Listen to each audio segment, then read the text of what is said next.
Ya seguimos aquí en Modo País y en este caso con nuestra primera entrevista de la mañana. Recién hablábamos que, bueno, que esta noche y todo el día de mañana tendremos la Teletón que atiende el tema de infancias y también adolescencias hasta los 18 años en discapacidad. Mañana también tenemos la parrilla solidaria de la Fundación Pelufo Higgins que va a sobre todo estar destinada al trabajo en el hogar La Campana y también el Centro de Telemedicina.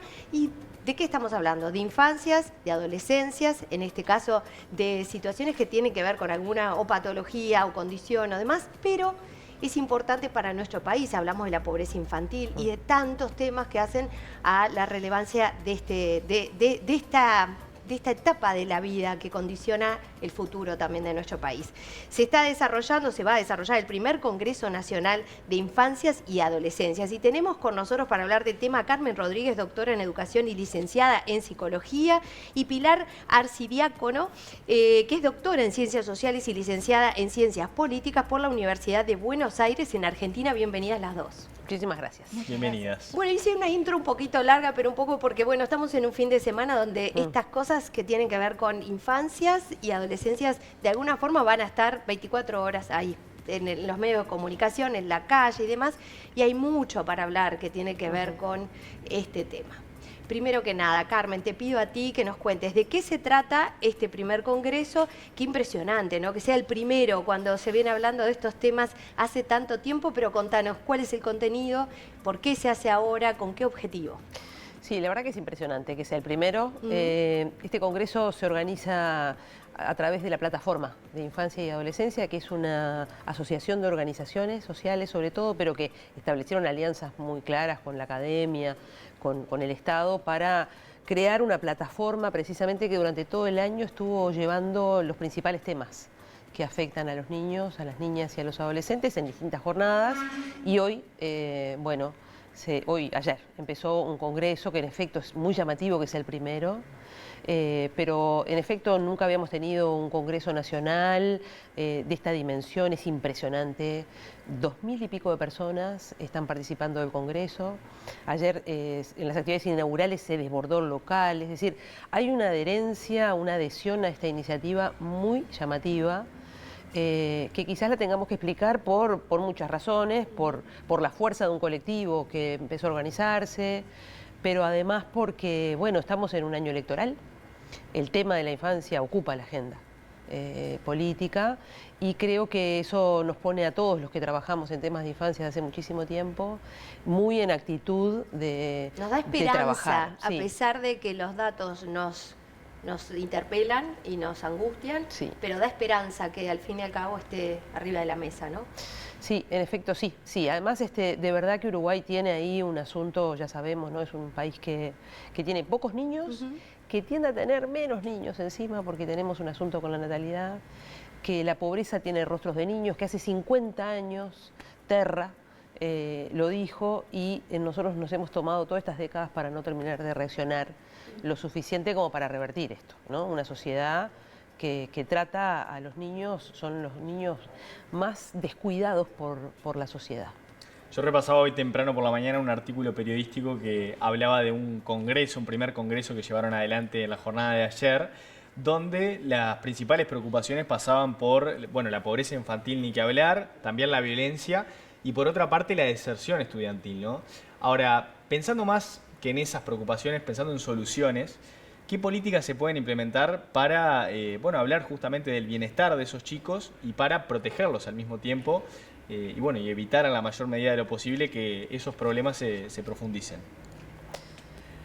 Vamos juntas. Bueno, sí, digamos, yo soy de Argentina, vine invitada, a mí me impresionó, como quiero destacar esto, me impresionó la cantidad de gente ayer, lo decía Carmen recién, porque no es común que en un congreso de infancias sobre infancias haya tanta gente interesada, entonces eso me pareció que es impresionante y que está bueno que la gente lo sepa. Un tema por el cual a mí me convocaban, y creo que un poco responde a tu pregunta, es el tema de las transferencias de ingresos a los hogares. En un contexto de hace años ya de deterioro de los mercados laborales, digamos, acá, y digo en la región, yo insisto con que vengo de Argentina porque conozco la política social argentina, pero hay muchas cosas comunes, por eso creo que la invitación, pero en un contexto de deterioro de los ingresos laborales como hay, de informalidad altísima en el mercado de trabajo, Las transferencias de ingresos a las familias por parte del Estado, la asignación, la tarjeta alimentaria, digamos, los distintos dispositivos que hacen a contribuir a transferencias monetarias son cruciales. Uruguay desarrolló y es importante seguir desarrollando ahí, porque con adultos con ingresos laborales deteriorados, digamos, es muy difícil pensar que la pobreza puede ser solucionada, abordada si no vienen dineros de otro lado. Claro, eso no es lo único. No podemos pensar que toda la política social es transferencias de ingresos a las familias, pero digamos, sí es importante sostener y mejorar los montos de las prestaciones, digamos, unificar los sistemas, digamos, trabajar a nivel regional, no solo en Uruguay, pero sé que acá es un tema y en Argentina también, y eso es muy importante, porque es algo que ganamos como en los estados y en el desarrollo de estos 20 años de política social. Claro, lo que sucede muchas veces es que esas transferencias, bueno, tienen ciertos requerimientos burocráticos, a veces son individuales, y por lo tanto no terminan solucionando ese problema macro del que hablamos, ¿no? Sí, digamos, pasan un montón. Eso que vos mencionás, que hay momentos que tienen muchas incompatibilidades con otras prestaciones. Hay momentos donde también en contextos, por ejemplo en el caso argentino, de altos niveles de inflación, se desactualizan rápidamente. Entonces es lo mismo casi que no haya. Entonces digo, es un campo donde se avanzó. Los países de la región han dado, digamos, muestras de un proceso de masificación de las prestaciones, sobre todo en infancias. En vejez ya teníamos, ¿no? Por las jubilaciones y pensiones, que es un sistema importante en la región. Pero digamos, es importante no perder, porque en cualquier momento, si no, las transferencias se convierten en algo más de maquillaje. Entonces, ese es un punto en la pobreza. Claro, después tenés los temas duros de pobreza, ¿no? Temas de vivienda, digamos, que son centrales, temas de servicios públicos, digamos. Pero, digamos, un poco la discusión ayer que traíamos en el panel que compartíamos con Carmen, bueno, una parte tenía que ver con este punto que es importante, ¿no? Claro, aquí en Uruguay se aprobó hace muy poquito la Ley de Garantías para la Primera Infancia y Adolescencia, ¿verdad? ¿Qué implicó esto, Carmen, en Uruguay, que de alguna forma puso esto de mirarlo desde un abordaje integral, un poco, Pilar, lo que estabas diciendo, la transferencia está bien, pero hay otros temas duros, mucho menos rápidos de solucionar que poner plata y dárselas, porque además detrás de esa educación, detrás de esa transferencia tiene que haber una educación financiera de alguna forma, aunque es muy poquito dinero, también hasta para saber cómo utilizarlo, cómo hacer posible, ¿no? Que rinda no solo ese dinero, sino también si le damos una vivienda, o sea, el empleo, cómo hacer incluso hasta para conseguir empleo. Contame un poquito, dentro de esta gran cantidad de ejes temáticos, violencia, salud integral, pobreza infantil, protección social, educación, acceso a la justicia, participación de las infancias y las adolescencias, acceso y producción de cultura, libertad de expresión, institucionalidad para la promoción y la protección de derechos, cuidados y diversidad. Es gigante la cantidad de cosas que van a tratar. Contanos cómo de alguna forma van a participar y se va a abordar desde esa integralidad la temática de infancia y adolescencia. Bueno, en el marco del Congreso hay distintas mesas y la verdad que ha habido una aluvión de trabajos y de personas del mundo académico, del mundo del trabajo de campo, lo que lo llamamos así, a las personas que están todos los días con los niños, las maestras, los educadores, los trabajadores sociales, todos colegas. Ellos pueden participar, van a sí, estar participando. El Congreso está lleno de personas que trabajan todo el tiempo con los niños, de personas que hacen investigaciones, que generan conocimiento, personas que toman decisiones, personas que toman decisiones. Porque eso es muy importante. Sí, claro, porque el conocimiento se vuelve potente cuando se articula con un proceso político de tomar decisiones. Ahora, el Congreso muestra, como en un caleidoscopio, todos los temas que conciernen a la cuestión de la infancia y de la adolescencia. Porque el problema que tenemos en estos países, en Uruguay en particular, es que el fenómeno de la pobreza infantil ya no es un asunto solo económico.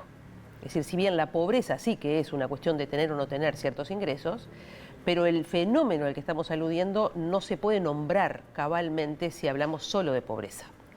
Porque el proceso de la sociedad, el problema de las generaciones, de estos 50 años a los que aludía, donde los niños han estado sistemáticamente detrás de la línea de la pobreza, es que lo que se va produciendo es una experiencia, una subjetividad, una forma de vida, que cuando uno lo trataba de señalar algo ayer, ¿no? Cuando nosotros miramos la cuestión de la pobreza solamente desde los indicadores más materiales, se nos pierde la experiencia, y la experiencia tiene que ver con el dolor, tiene que ver con el sufrimiento, tiene que ver con lo traumático.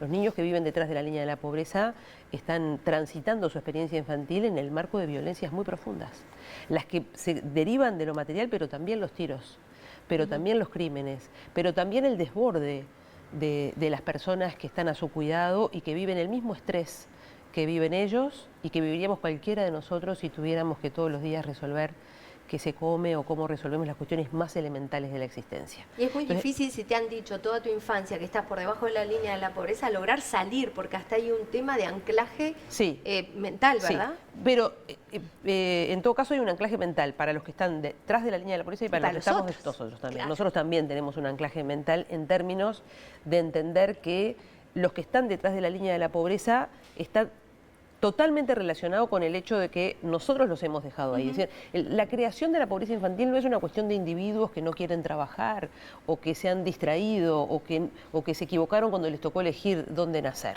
Pero pará, ahí es interesante esto que planteás, porque ¿dónde aparece, digamos, o dónde se desnuda nuestra incapacidad, por decirlo de alguna forma, como sociedad, para que un tema así nos desborde? O sea, ¿en dónde vemos las falencias nuestras para no poder abordar la problemática de la forma que tal vez lo requiere? Nosotros somos un país, los problemas que caen sobre los niños es un problema de desigualdad. No solamente de pobreza de que ellos no tengan, es un problema de que somos una sociedad muy desigual. Y en el capítulo de los niños, nosotros no hemos tomado como sociedad las decisiones necesarias para erradicar la pobreza infantil, que tiene que ver con cuestiones de cómo se distribuye el dinero, pero también tiene que ver con que ser pobre quiere decir que eventualmente vos estás enfermo y no hay medicamentos. O que hay personas, como han pasado, esas cosas que ustedes traen en las noticias, pero para quienes trabajamos allí, la verdad que pasa todo el tiempo, que alguien muy pobre llegue, muy desesperado a una emergencia de un hospital, diga que se siente muy mal anímicamente y que el psiquiatra lo vea en 6 meses. Entonces, ser pobre no es solamente no tener un poco de dinero, es habitar un mundo carente, donde las instituciones cumplen un rol muy importante. Nosotros tenemos toda la institucionalidad que se dedica al tratamiento de los niños más pobres, que en nuestro caso tiene que ver con el INAU, y toda esa institucionalidad es una institucionalidad que cumple 90 años, que tiene enormes problemas, ustedes lo ponen en la prensa constantemente.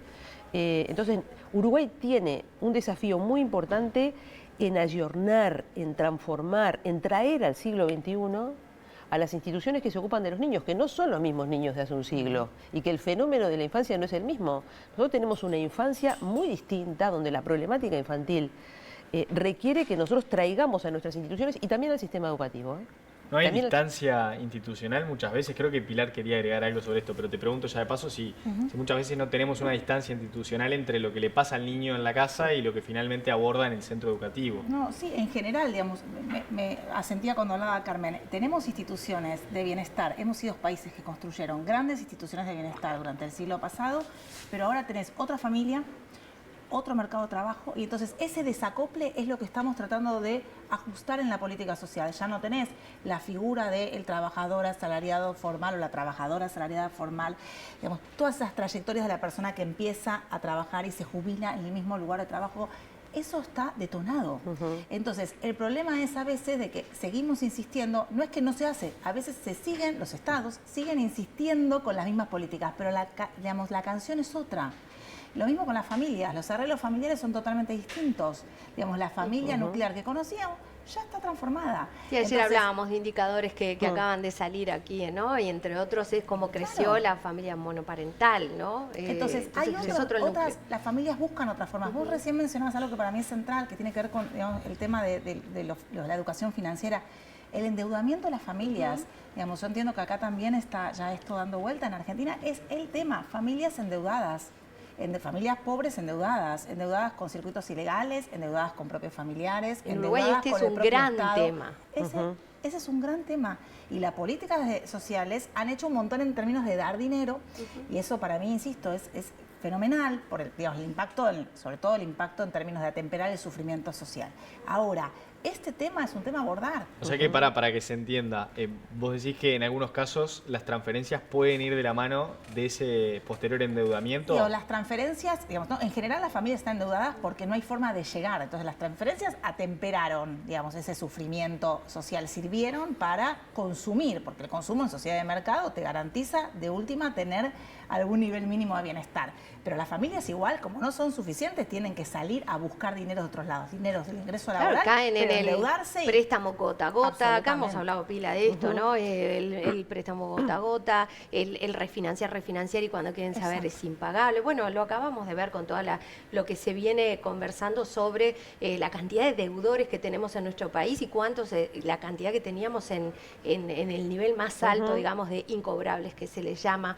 Te pregunto un poquito, haciendo referencia a la experiencia en Argentina, ¿qué cosas has visto en Uruguay que son trasladables? Ayer hablábamos del Sistema Nacional de Cuidados, ¿no? Que por ejemplo en Uruguay, si bien hay mucho para hacer ahí, hablábamos con Naciones Unidas que hay una impronta interesante y que no es tan común en la región. Pero bueno, no sé si esto u otras cosas, ¿qué has visto en Uruguay que te parece que es trasladable a Argentina y al revés? Recién nos decías, la educación financiera quizá se le está dando más foco acá, hay algo de foco, pero no sé si tanto. ¿Y qué cosas eso de Argentina pensás que podemos traer hacia nuestro país? A ver, yo pensaba en lo de cuidados porque en general Argentina siempre miró el sistema. La región creo que lo miró en términos del Sistema Nacional de Cuidados, de lo que es la conformación, por lo tanto, el momento fundacional de ese sistema. En Argentina es una deuda pendiente, digamos, ha habido cantidad de proyectos que están, digamos, en comisiones, pero nunca han podido salir de comisiones. A mí me parece que el tema de cuidado es la gran deuda y esto tiene que ver directamente con lo que estábamos conversando recién del empobrecimiento. Si no replanteamos cuidado de niños y el cuidado de las vejeces, el mundo de las discapacidades, pero el cuidado de las vejeces, es imposible seguir pensando el campo de la política social. Como ya hace, bueno, muchos años ustedes ya implementaron un sistema de cuidados que entiendo que hay que seguir, ¿no?, fortaleciéndolo, porque el sistema es muy bonito, pero digamos, hay que seguir inyectándole recursos a eso. Digo, nosotros estamos en ese punto mucho más atrás con el mundo del sistema de cuidados.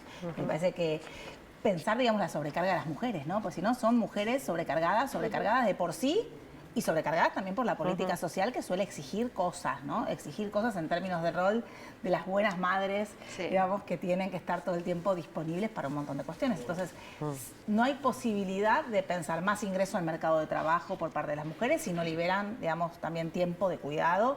Y lo mismo, insisto, con un país, y digamos, a nosotros nos pasa lo mismo, totalmente envejecido, digamos. Entonces, en términos de quiénes cuidan esas vejeces, estas estructuras, si no se hace cargo el Estado, se hace cargo el mercado, y si no se hace cargo la propia familia, recarga de la familia. Entonces, digamos, ahí creo que es lo que nosotros tenemos, todos estamos empantanados, pero bueno, tener la estructura institucional es un avance, ¿no? ¿Cómo siguen las diferentes presentaciones, ¿no? Porque ayer decíamos, tuvieron un primer panel, van a seguir convocando, ¿cuándo se va a desarrollar? Para que cuenten bien los detalles. Se está desarrollando hoy todo el día en la Intendencia y mañana también. El Congreso termina recién mañana de tardecita con un brindis, así que todo el día de hoy, todo el día de mañana se suceden mesas simultáneas, presentaciones de libros, La Intendencia está llena de gente y bueno, esperemos que este Congreso nos deje así como efecto, bueno, más visibilidades, más conciencia, más entrecruzamiento de actores que tienen que conversar para salir adelante un poco de este pantano en el que estamos. Carmen, ¿dónde vamos a poder tener información de lo que se haya concluido, de lo que se ha conversado para aquellos que de pronto, y sobre todo pienso también en el interior de nuestro país, que a veces es difícil poder estar acá un par de días, ¿cómo podremos acceder a la información? Están las redes sociales, está la plataforma en Instagram, están Contanos a dónde se tienen que dirigir. Bueno, ahora no recuerdo exacto, pero si ustedes buscan en Instagram, Plataforma de Infancia y Adolescencia. Pías.uy, UY. Sí.